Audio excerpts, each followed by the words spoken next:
Hello, welcome back. हम पहुंच गए हैं almost towards the last few lectures of the chapter respiration and circulation. बहुत जल्द हम ख़त्म करने वाले हैं ये चैप्टर। गुड न्यूज़, अभी तक बहुत इंटरेस्टिंग चल रहा है। आई होप आप लोगों को भी मज़ा आ रहा है हार्ट के बारे में जानने में, हार्ट के बारे में पढ़ने में। इट्स इंटरेस्टिंग और इसमें कुछ डिफ़िकल्ट टर्म्स भी नहीं है। ओके, हमने अभी तक काफ़ी कुछ कर लिया है। Conducting system of the heart, conducting tissue of the heart, फिर हमने किया external structure of heart, internal structure of heart and all that. हमने सारे volume, stroke volume, cardiac output, heart rate, heart beat, सबके बारे में हमने पढ़ा। Now it is the time to understand the working mechanism of heart. Heart चलता कैसे है, कैसे कॉन्ट्रैक्ट करता है? मसल्स की वजह से। अग्री, मसल्स इम्पल्सेस कैसे ट्रैवल करते हैं? कंडक्टिंग सिस्टम की वजह से। SA node, AV node, bundle of His and Purkinje fibres. But exactly चलता कैसे है is what we are going to study under the topic called working mechanism of heart. सबसे पहले I just need to remind you of a few things that हम heart के contraction को systole बोलते हैं और हार्ट के रिलैक्सेशन को डायस्टोल बोलते हैं। हर एक कॉन्ट्रैक्शन और रिलैक्सेशन या सिस्टोल या डायस्टोल ऑल्टरनेटली होता है। पहले कॉन्ट्रैक्ट, फिर रिलैक्स, फिर कॉन्ट्रैक्ट, फिर रिलैक्स। इस पूरे एक कॉन्ट्रैक्शन और एक रिलैक्सेशन के साइकिल को हम बोलते हैं हार्ट बीट। इस हार्ट बीट को हमने दूसरा नाम दिया है and that we call is a cardiac cycle. Cardiac cycle किसको बोलते हैं? Each alternate contraction and relaxation together are called as cardiac cycle. So can I say that what is a heartbeat? A heartbeat is a rhythmic contraction of one systole followed by a diastole. ठीक है, इसको heart beat बोलते हैं और heart beat का दूसरा नाम है cardiac cycle.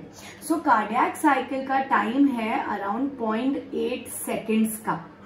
So now remember this.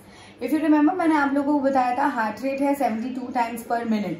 कैसे? अगर हम 1.8 सेकेंड में अगर हम एक हार्ट बीट लेते हैं तो हम 60 सेकेंड्स में कितने हार्ट बीट लेंगे? तो आएगा answer heart rate which is 72 times पर मिनट।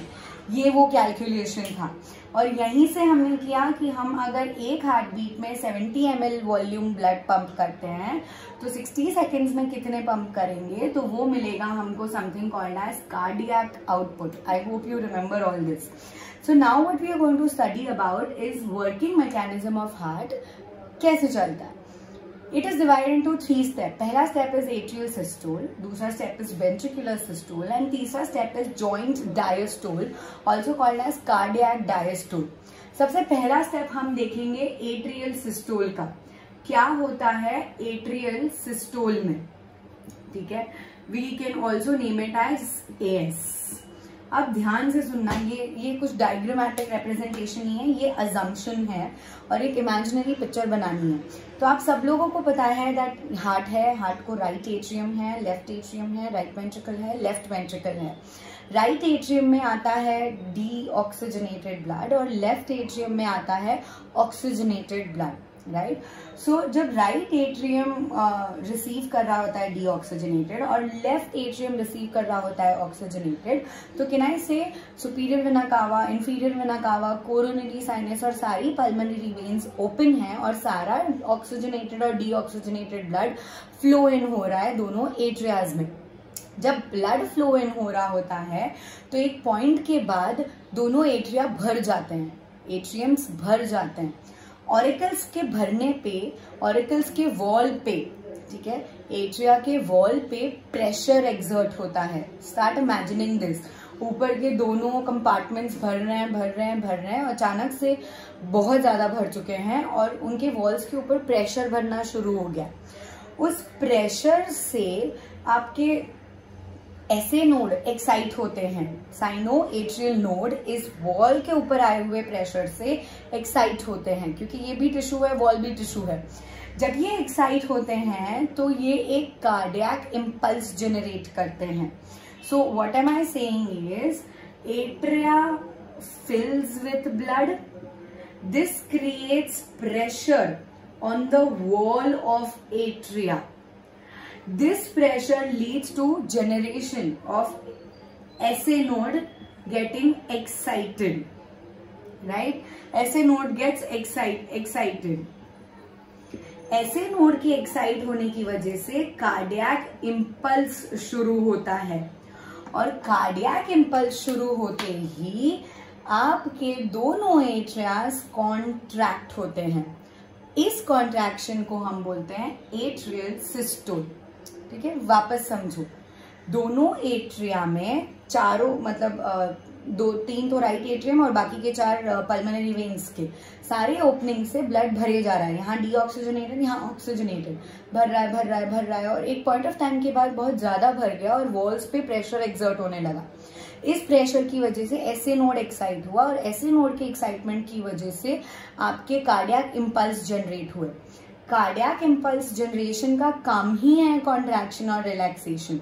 तो जैसे ही ऐसे नोड अपना इंपल्स ऑरिकल्स में आगे फैलाता है, वैसे ही दोनों एट्रिया कॉन्ट्रैक्ट होते हैं। This is called atrial systole. ठीक है, now this atrial systole last for about 0.1 second. ठीक है, AS last for about 0.1 second. तो 0.1 सेकेंड के लिए पूरा एट्रिया कॉन्ट्रैक्ट होगा। जैसे ही एट्रिया कॉन्ट्रैक्ट हुआ, it will be followed by atrial diastole. Atrial diastole which will remain for 0.7 seconds. You understand, cardiac cycle 0.8 second का है, और जो मैं बताऊंगी कैसे। यहाँ हमने 0.8 सेकेंड कर लिया एट्रिया का। तो एट्रियल सिस्टोल कॉन्ट्रैक्शन हुआ कुछ 0.1 सेकेंड के लिए और रिलैक्सेशन हुआ कुछ 0.7 सेकेंड्स के लिए। डन। अब आता है आपका part 2। Let's move on to part 2 which is also called as ventricular या वेंट्रिकल, दोनों बोल सकते हो। Ventricular systole also called as VS। ठीक है, अब वेंट्रिकुलर सिस्टोल में क्या हुआ, जैसे ही एट्रियल सिस्टोल एट्रियल सिस्टोल होता है तो वो प्रेशर जो होता है, वो प्रेशर से ब्लड सारा पुश करता है नीचे वेंट्रिकल्स में। ठीक है, इसके पहले क्या हुआ, जो ऐसे नोड से इंपल्स थी वो ट्रैवल करके गई AV नोड पे। We know this, SN to AV to bundle of S to Purkinje fibres. तो जो ऐसे नोड से इंपल्स AV नोड के ऊपर गई, इमेजिन, तो AV नोड ने एक और कार्डियक इंपल्स जनरेट किया और उसको फॉरवर्ड करके, मतलब नॉट जनरेट किया, उसको फॉरवर्ड करने का काम किया टुवर्ड्स द वेंट्रिकल्स। जब वो जनरेशन वेंट्रिकल्स में फैल रहा होता है, एट्रियल सिस्टोल के प्रेशर की वजह से दोनों बाइकास्पिड और ट्राइकास्पिड वाल्व पे प्रेशर जाता है और वो दोनों खुल जाते हैं। खुल जाने की वजह से सारा ब्लड नीचे, तो राइट एट्रिया का डीऑक्सीजनेटेड ब्लड राइट वेंट्रिकल में और लेफ्ट एट्रिया का ऑक्सीजनेटेड ब्लड लेफ्ट वेंट्रिकल में। इन दिस वे एट्रियल सिस्टोल की वजह से सारा ब्लड वेंट्रिकुलर में आके भर जाता है। अब ये जो भर गया और जब साथ साथ में AV नोड से कार्डियक इंपल्स का जनरेशन हुआ, तो वेंट्रिकुलर्स विल स्टार्ट कॉन्ट्रैक्टिंग। जैसे ही वेंट्रिकल्स कॉन्ट्रैक्ट करते हैं, वेंट्रिकल्स के कॉन्ट्रैक्शन पे सारा ब्लड कहाँ जाएगा, अभी 2 जगह है, या तो वो बाइकास्पिड ट्राइकास्पिड वाल्व से वापस ऊपर जाने की कोशिश करेगा या फिर वो पल्मोनरी ट्रंक और एओर्टा से बाहर निकलने की कोशिश करेगा। वी ऑल नो कि बाइकास्पिड ट्राइकास्पिड वाल्व ऐसे होता है, तो नीचे से प्रेशर आते ही दे क्लोज, तो वो तो कोई चांस ही नहीं है। तो जैसे ही वेंट्रिकुलर सिस्टोल होता है, वेंट्रिकुलर सिस्टोल की वजह से राइट वेंट्रिकल से ब्लड पल्मोनरी ट्रंक होके पहुंचता है लंग्स के पास और लेफ्ट वेंट्रिकल से ब्लड एओर्टा या फिर सिस्टमिक एओर्टा से पहुंचता है बॉडी के पास। In this way, deoxygenated blood from right ventricle goes to lungs and oxygenated blood from left ventricle goes to the body. जब ये बाहर निकल रहा होता है तो एक आवाज आती है आपके बाइकास्पिड और ट्राइकास्पिड वाल्व के बंद होने की। वो बाइकास्पिड और ट्राइकास्पिड वाल्व का जो बंद होना है, जब कास्पिड वाल्व्स बंद होते हैं तो एक आवाज आती है कॉल्ड एज लब, और वेंट्रिकुलर सिस्टोल रहता है फॉर अराउंड 0.3 सेकेंड। ओके, इसके बाद क्या होता है, जैसे ही वेंट्रिकुलर सिस्टोल हुआ तो अब इसको रिलैक्स होना जरूरी है, तो रिलैक्स होने में जब सारा ब्लड निकल जाता है और प्रेशर रिलीज हो जाता है, तो अब वो रिलैक्स हो रहा है। जब वो रिलैक्स हो रहा है तो वो वापस रिलैक्स होने के टाइम पे देयर आर चांसेस कि पल्मोनरी ट्रंक से जाता है डीऑक्सीजनेटेड और एओर्टा से जाता है ऑक्सीजनेटेड, वापस नीचे आ सकता है। तो उनका प्रिवेंट ऑफ ब्लैक फ्लो करने के लिए जो सेमी लूनार वाल्व्स है वो जो ओपन हुए थे और सब ऊपर जा रहा था, अब वो बंद हो जाते हैं और आपको दूसरा साउंड सुनाई देता है सेमी लूनार वाल्व्स के बंद होने का, called as dub. Semilunar valves के बंद होने का called as dub. In this way होता है ventricular diastole which last for about 0.5 second. समझा? So we have ventricular systole जो 0.3 सेकेंड्स के लिए होता है और वेंट्रिकुलर डायस्टोल जो 0.5 सेकेंड के लिए होता है। Lub and dub are the sounds of heart. तो वो जो धक धक करने लगा, no that's wrong. Sound doesn't go धक धक, हार्ट डजंट गो धक धक, heart goes lub dub. Ventricular systole होने पे बाइकास्पिड ट्राइकास्पिड वाल्व्स बंद होने की आवाज में एक साउंड क्लियर सुनाई देता है कॉल्ड एज लब, और semi lunar valves ventricular diastole के टाइम पे सेमी लूनार वाल्व्स बंद होने की आवाज में आता है एक साउंड डब। हमेशा सिस्टोल पहले होता है, डायस्टोल बाद में होता है, इसलिए लब पहले सुनाई देता है और डब बाद में सुनाई देता है। In this way we got the sounds of heart called as lub dub. So Madhuri Dixit should be singing lub dub होने लगा rather than धक धक करने लगा। ओके, सो इन दिस वे ये हुआ हमारा ventricular systole. I was talking about working mechanism of heart. पहले एट्रियाज कॉन्ट्रैक्ट हुए, सारा प्रेशर नीचे गया, एट्रियाज रिलैक्स हो ही रहे थे और वेंट्रिकुलर्स कॉन्ट्रैक्ट हुए, सारा प्रेशर बाहर निकल गया, वेंट्रिकल्स भी साथ में रिलैक्स होने लगे। और अब जब चारों साथ में कुछ होने लगे तो वहां पे होता है something called as joint diastole or also known as cardiac diastole.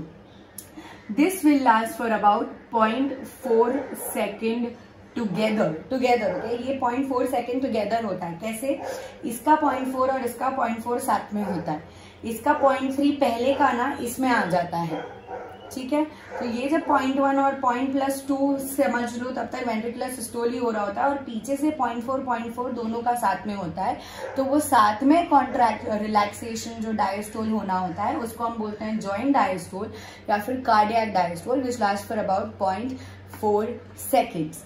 In this way अगर हम कैलकुलेशन करें तो we have 0.3 second plus 0.1 second equals to 0.4 second and joint diastole for 0.4 second which is equal to 0.8 second. इसीलिए we have a cardiac cycle of 0.8 second for each heart beat. Ventricular systole और atrial systole में 0.1 second, ventricular systole में 0.3 second और joint diastole matter करता है। ये दो ऊपर नीचे हो सकता है, ये मैटर करता है, तो तीनों को जब मिलाएंगे तो 0.8 बनता है। इसलिए it is said that one cardiac cycle और वन हार्ट बीट्स और one systole along with one diastole is taking 0.8 second, which is nothing but cardiac cycle, and which is equal to almost how much 70 ml of volume of blood for one heartbeat, which is called cardiac stroke volume, which is called stroke volume. And in total in 1 minute we produce approximately 5 liters of blood, which is called as cardiac output. In this way हम हमारा working mechanism of heart समझ सकते हैं। तो एक बार quick recap करेंगे तो cardiac cycle 0.8 seconds का बना है जो 3 पार्ट में डिवाइडेड है, atrial systole, ventricular systole, joint diastole. Atrial systole में एट्रियाज कॉन्ट्रैक्ट होते हैं 0.1 सेकेंड के लिए और सारा ब्लड नीचे आता है। एट्रियाज रिलैक्स करते हैं उस दौरान 0.7 सेकेंड्स तक। 0.7 सेकेंड्स तक जब तक ये लोग रिलैक्स कर रहे होते हैं तब तक वेंट्रिकुलर्स भी कॉन्ट्रैक्ट करते हैं 0.3 सेकेंड्स के लिए और सारा ब्लड बाहर हार्ट से बाहर जा रहा है। और जब ये लोग डायस्टोल कर रहे होते हैं तो वेंट्रिकुलर्स थोड़े खाली रहते हैं क्योंकि उनके बाइकास्पिड वाल्व्स और सेमीलूनर वाल्व्स दोनों बंद है। तो इन this way around for total, और जब ये दोनों साथ में रिलैक्स कर रहे होते हैं वो समय होता है 0.4 सेकेंड का, इसका 0.4 और इसका 0.4, इसीलिए it is called joint diastole, जहाँ पे दोनों दिखेंगे आपको साथ में रिलैक्स करते हुए। In this way we say that this is the working mechanism of heart. अगर मुझे उसको एक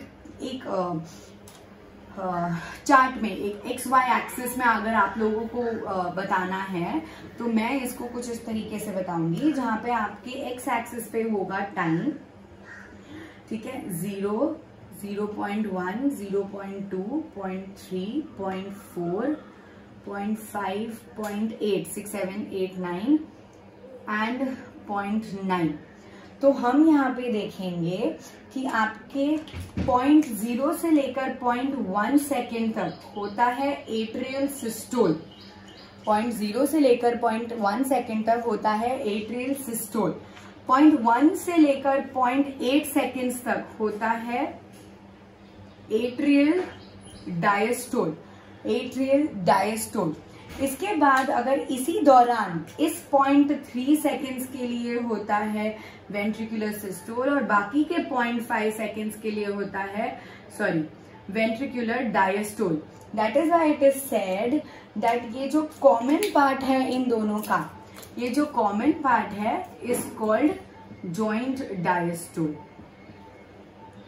ठीक है गाइस, दिस एंटायर 1.8 सेकेंड का part is called as cardiac cycle, और ये कार्डियक साइकिल अब अगले 0.1 सेकेंड में फिर से रिपीट करेगी अपना एट्रियल सिस्टोल।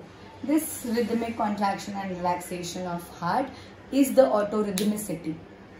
ठीक है, आई होप आप लोगों को मैकेनिज्म ऑफ हार्ट और वर्किंग मैकेनिज्म ऑफ हार्ट समझा। अगर नहीं तो please ask me your queries in the comment section. I am always available to answer any type of question you have. I hope that आप लोग अच्छे से पढ़ाई कर रहे हो, because this is a difficult chapter and very interesting chapter. तो दोनों इंटरेस्ट और डिफिकल्टी साथ में आ जाती है तो चीज़ें और मज़ा होने लगती है। तो प्लीज़ इसे कंटिन्यू करते रहिए। We are left with all the more 2-3 more lectures to finish this chapter. अब सब छोटे छोटे टॉपिक्स हैं, तो प्लीज़ इस पर कॉन्सेंट्रेट करिए। And thank you so much. Keep studying, stay safe and stay healthy.